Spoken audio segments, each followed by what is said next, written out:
அனைவருக்கும் வணக்கம். இந்நாள் இனிய நாளாகட்டும். நம்ம இந்த பதிவில் என்ன பார்க்க போகிறோம் அப்படின்னா, இப்போது சமீப காலமாக நிறைய பேரால் பிரம்ம முகூர்த்த பூஜை அப்படிங்கிறது செய்யப்படுது.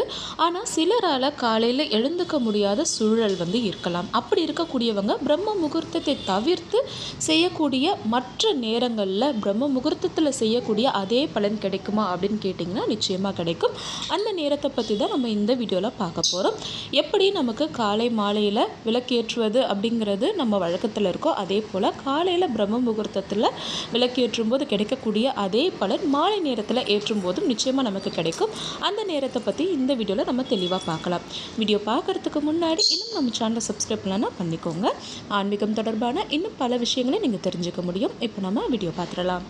பிரம்ம முகூர்த்த பூஜை அப்படிங்கிறது பிரபஞ்சம் ரொம்பவே நிசப்தமாக இருக்கக்கூடிய நேரத்தில் நம்ம செய்யக்கூடிய விஷயங்கள் எதுவாக இருந்தாலும் மேன்மைக்கு வரும். அப்படிங்கிறதுனால தான் பிரம்ம முகூர்த்த நேரத்தில் நம்ம பூஜைகள் செய்யணும், நமக்கு வேண்டிய வரத்தை பெறலாம் அப்படிங்கிறத நம்ம முன்னோர்கள் சொல்லியிருக்காங்க. ஆனால் இந்த காலகட்டத்தில் நிறைய பேர் உத்தியோக நிமித்தமாகவோ அல்லது உடல்நல நிமித்தமாகவோ காலையில் எழுந்துக்க முடியாத சூழல் இருக்கலாம். ஆனால் அவங்களுக்கும் பிரம்ம முகூர்த்த பூஜை பண்ணணும், அதோடைய பலனை நம்ம முழுமையாக பெறணும் அப்படிங்கிற எண்ணங்கள் இருக்கலாம். அப்படி இருக்கக்கூடியவங்க பிரம்ம முகூர்த்த நேரத்தில் எழுந்துக்க முடியலை அப்படின்னா நீங்கள் எப்போ எழுந்துக்கிறீங்களோ அந்த நேரத்தில் நீங்கள் பூஜைகள் பண்ணலாம். அதாவது 6 மணிக்கு தான் எழுந்துக்கிறீங்க, 7 மணிக்கு தான் எழுந்துக்கிறீங்க அப்படின்னா நிச்சயமாக அந்த நேரத்துலையும் நீங்கள் விளக்கேற்றி பூஜைகள் செய்கிறது, மந்திரங்கள் ஜெபிப்பது அப்படிங்கிறத நீங்கள் செய்யலாம், தாராளமாக செய்யலாம். பிரம்ம முகூர்த்தத்தில் மட்டும்தான் செய்யணுங்கிறது கிடையாது. நம்ம எந்த நேரத்தில் எழுந்துக்கிறோமோ அந்த நேரத்தில் இறைவனை நினைத்து பிரார்த்தனை செய்து இந்த நாள் இணைய நாளாக இருக்கணும் அப்படின்னு சொல்லிட்டு மனதார பிரார்த்தனை செய்து நம்ம ஆரம்பிக்கக்கூடிய ஒவ்வொரு பூஜையுமே நமக்கு நிச்சயம் பலன் கொடுக்கும். அதனால் பிரம்ம முகூர்த்தத்தில் செய்தால் மட்டும்தான் நமக்கு பலன் கொடுக்கும் அப்படிங்கிறத நீங்கள் நினைக்க வேண்டாம். ஆனால் பிரம்ம முகூர்த்த பூஜை அப்படிங்கிறது நிறைய பேருடைய வாழ்க்கையில் நல்ல மாற்றத்தை ஏற்படுத்தி கொடுத்துருக்கு. அதற்கு நானும் ஒரு உதாரணம். ஆனால் சில சமயங்களில் என்னால் பிரம்ம முகூர்த்த நேர பூஜை செய்ய முடியாது.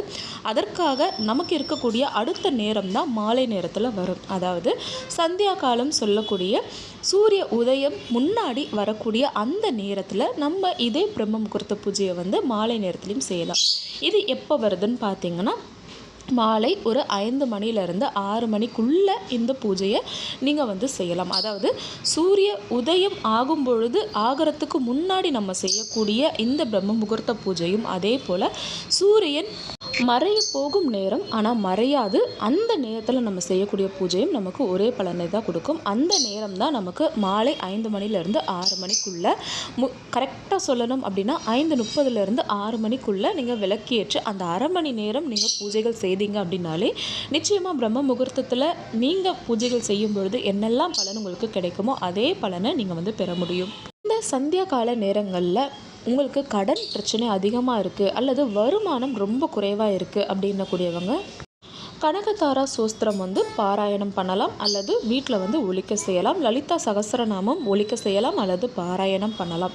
இல்லை கல்யாணம் ஆகணும் அல்லது நல்ல விஷயங்கள் நல்ல காரியங்கள் எது எடுத்தாலும் தடையாக இருக்குது, ஒரு கோவிலுக்கு போகணும் அப்படின்னா கூட தடைகள் வந்துக்கிட்டே இருக்குது, வாழ்க்கையில் முன்னேறத்திற்கு முடியாத அளவுக்கு தடைகள் அதிகமாக இருக்குது அப்படின்னக்கூடியவங்க கந்த சஷ்டி கவசம், கந்த குரு கவசம், கந்தர் அனுபூதி இந்த மாதிரியான முருகருடைய திருப்பாடல்களை நம்ம பாராயணம் பண்ணலாம் அல்லது ஒலிக்க செய்யலாம். இந்த மாதிரியான வேண்டுதல்கள் எதுவுமே இல்லை, எங்கள் குடும்பம் நல்லா இருக்கணும், யாருக்கும் எந்த பிரச்சனையும் இல்லாமல் குடும்பம் சுபிக்ஷமாக இருக்கணும் அப்படின்னக்கூடியவங்க குலதெய்வ வழிபாடு அப்படிங்கிறத நம்ம செய்யலாம்.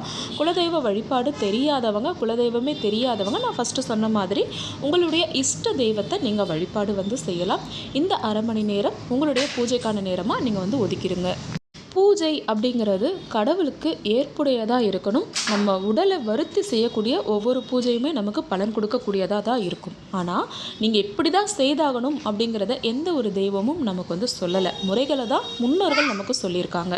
அப்படி இருக்கிறதுனால நம்மளால் பிரம்ம முகூர்த்த பூஜை செய்ய முடியலையே அப்படிங்கிற கவலை இனி உங்களுக்கு வேண்டாம். நீங்கள் செய்யக்கூடிய நேரம் நல்ல நேரமாக இருந்தால் போதும். அந்த நேரத்தில் நீங்கள் பூஜை செய்தீங்க அப்படின்னாலே இறைவனுடைய பரிபூரண அருள் உங்களுக்கு கிடைக்கும் அப்படிங்கிறத நீங்கள் மனதார நம்புங்க. பிரம்ம முகூர்த்த பூஜை செய்தால் தான் நம்ம நல்லா இருப்போம் அப்படிங்கிற எண்ணம் இனி உங்களுக்கு வேண்டாம். முடிஞ்சவங்க பிரம்ம முகூர்த்த நேரத்தில் பூஜைகள் செய்யலாம். முடியாதவங்க நமக்கு உரிய நேரத்தில் நம்ம பூஜைகள் செய்தாலும் அது இறைவன் நிச்சயமாக இறைவன் நிச்சயமாக ஏற்றுக்குவாருங்கிற நம்பிக்கையோடு பூஜைகள் செய்யுங்க. நிச்சயமாக உங்களுக்கு பலன் கொடுக்கும். இந்த வீடியோ உங்களுக்கு பிடிச்சிருக்கும் நான் நம்புகிறேன். வீடியோ பிடிச்சிருந்ததுன்னா மறக்காமல் ஒரு லைக் பண்ணுங்கள். உங்களுடைய உற்றார் உறவினருக்கும் இந்த வீடியோவை ஷேர் பண்ணுங்கள். அடுத்த ஒரு நல்ல பதிவில் சந்திக்கலாம். இந்த நாளில் நீங்கள் நினைக்கக்கூடிய அனைத்து சுபகாரியங்களும் நல்ல விதத்தில் நடந்தேற என்னுடைய மனமார்ந்த வாழ்த்துக்கள். நன்றி.